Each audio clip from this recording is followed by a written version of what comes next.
Hi, my name's Lucy and welcome to my channel, and I'm running through all of the cheap products that I will always repurchase. Without further ado, so I've got all of the stuff in this tote bag, so I'm just kind of pull it out at random, and hopefully the shaking of these products isn't too annoying. So first and foremost, Cetaphil Gentle Skin Cleanser. This is an empty one. I've got a new one in my bathroom. I will just always repurchase this. Whenever I'm getting low, I'm like, oh, I gotta get a new one. I tried another cleanser recently that they will not be named, and it just was not as good. I got too big for my boots, tried a new one, not as good. So we'll always just come back to this. You can get it in a really big size. This one's the 473 milliliters one. You can get a litre as well, I think. And then the little Diddy size is the 236, but I'll just get through that 236 way too quickly. So I get this one. Next, the Cetaphil Moisturizing Lotion. Another not very sexy product, but definitely really good. You can get it in quite a big tube. There's a bigger one than this. This is the 236 size, or 236 milliliters. The cleanser also comes in the size, which for a cleanser that's quite small, but for a face moisturizer, that's fine. This lasts you absolutely ages, really affordable, and you're pretty much not going to run out of it. This is a new one actually. I ran out of my one that I've had since November maybe. They last ages and ages and ages. Considering most moisturizers are between 30 milliliters and 50 milliliters, with the exception some of them are 100 milliliters, it lasts at least twice, 3 times, if not 4 times as long. Over 4 times as long actually, which is crazy. And you can buy one for quite a lot. I think I only spent about £7 on this. It's usually about 10, and it's really great. Really good for sensitive skin, really good gentle moisturizer, and it definitely just does the job. It's not very sexy, it's not very sophisticated, but it has some really great ingredients and it does work. What could you not love? Another skincare one. This is a little bit more expensive. This is the No. 7 Good Intent Skin Sip. This is a new one. I've currently got another one in my bathroom that I'm using up. I always have one of these. Really like this. It's a really nice milky toner. Easily my favorite milky toner that I've tried thus far. I've tried other brands and they're just not as thick and like emollient and delicious as this one. And it's got some really good ingredients. It's got glycerin in, got squalane in, I think it's got hyaluronic acid in as well. It's got centella, definitely. Got loads of great ingredients, so definitely recommend this. It is about £15, so a little bit more expensive than the other products, but it's 150 milliliters. So if we do some quick maths there, most serums are about 30 milliliters. This is more of a toner than a serum, but I use it as a serum morning and night. And considering it's got 150 milliliters in, that's over 3 times the size of an average serum at £15, which is an incredible bargain, I would say. So next up, we've got the Monday Volume Dry Shampoo with collagen. I also really like the original. I think I might even prefer the original. This one's really great. Doesn't really make your scalp itchy. It's really affordable. It's not the most affordable one on the market, but it's not expensive. I think it's about £4, and it comes in really cute packaging, which is definitely a plus. You get 200 milliliters, and it's definitely very comparable to more expensive dry shampoos. I personally think dry shampoos have gotten very expensive. The Living Proof one is meant to be very good, but it's very expensive, and it kind of hurts my soul to be spending anything more than like £5 on a dry shampoo. Unfortunately, they don't have like a mega size of this, which would be great because I know Batiste does, but I don't quite love Batiste as much as this one.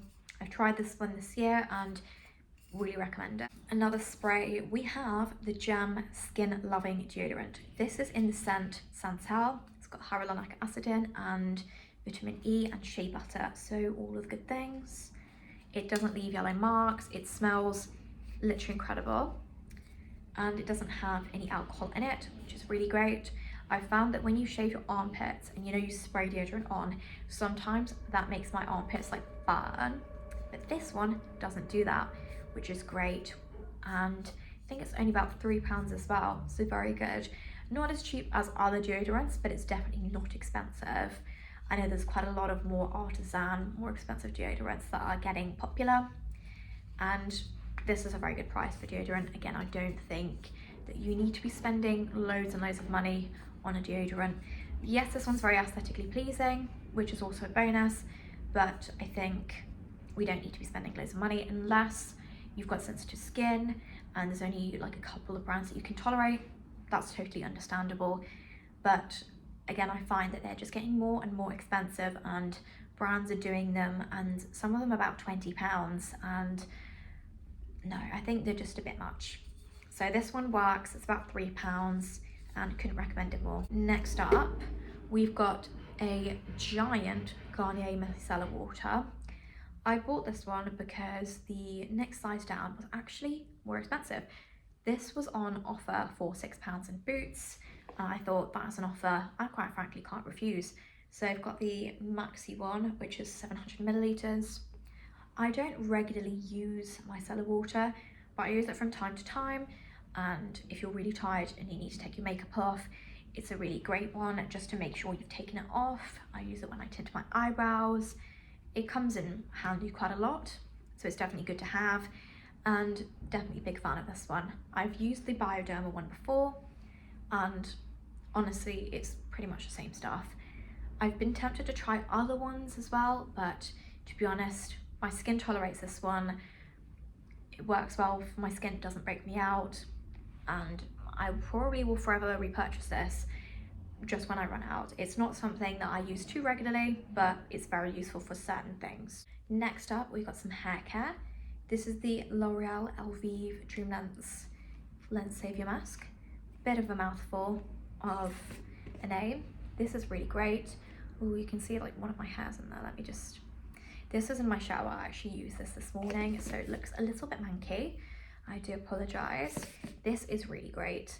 I think it's about £8 usually. I think it might be £7.99 usually, but I always buy the L'Oreal Dream Lens when it's half price. So it's like £4 for a hair mask, which is so good. And it works really nicely, smells really good. And I've got very long hair, so this is really good for my hair because I'm always keen to keep my extra length. I don't dye my hair, so it's not color treated. I don't have bleach, but it does get dry on the ends sometimes just because my hair's quite long. This hair's quite old if you think about it. Like the new hair that's coming in, that's all fresh, that's all new, but by the time it gets to this length, this is like 2, 3, 4-year-old hair, so it makes sense that it's more prone to dryness and split ends. And this is a really great one. It's got vegetable keratin in it as well, I believe, and castor oil and all the good stuff, and works just as well as more expensive options. So I will always repurchase her. Not the most aesthetically pleasing, but I feel like the colour scheme kind of looks like vintage to me. It really reminds me of like this Barbie playset I had when I was a kid. I don't know why. Leading on from that, I've got a product from the exact same range. This is the Dream Lens No Haircut Leave-In Cream. This is great. I've got another one in my bathroom because this one, there's not a lot left. She is depleted. This is great. This has got vegetable keratin and castor oil in, and it's designed for long damaged hair. I wouldn't say my hair's damaged, but it is very long.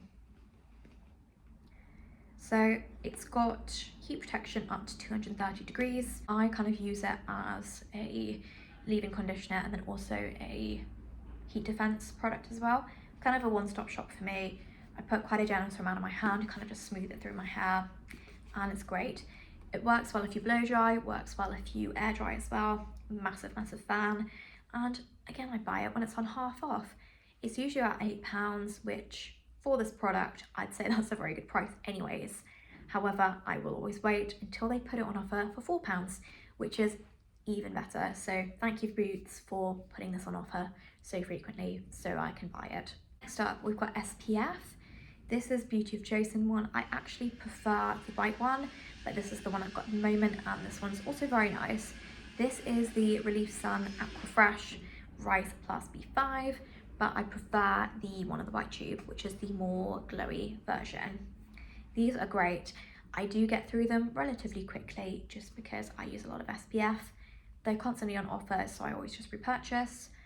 You get 50 millilitres in it. I think retail price is about £15, which is pretty affordable for an SPF because I've seen a lot more expensive SPFs in a smaller container.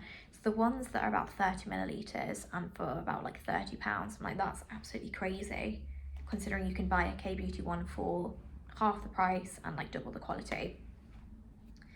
I usually buy it on offer, as I said, and it's really great. I'm never going to stop repurchasing it, but it's really well for my skin. I don't break out, it doesn't sting your eyes, and I don't get sunburnt with it either, which is kind of win-win, and I've been using it for years and years and years. I couldn't tell you how many I've been through. There's actually a new one in my cupboard just waiting for me to use it, because it's another product that I will stock up when I'm getting to about this point, because I never don't wear SPF, so I don't want to ever not have it. Last but not least, we've got a makeup product. This is the Milani Make It Last setting spray in the original one. This is a really great setting spray. Again, I find that setting sprays are getting really expensive for what they are, and I used to not believe in them, but this one's honestly really good, and I find that I do suffer from dryness sometimes with my makeup, so this really helps to kind of add a little bit more moisture to the skin and lock it in place. So really recommend this. It's a bit more expensive than other setting sprays at the drugstore, but the mist is so fine and I think it is worth it, and you don't really get through it that quickly. I've got a little tiny bit left, and after I've used up some other products, I will most likely repurchase it. So that is all of the cheap products that I will always repurchase. If you like this video, please like and subscribe. And if you want to see more things like this, please comment and let me know. And I'll see you all in the next one. Bye.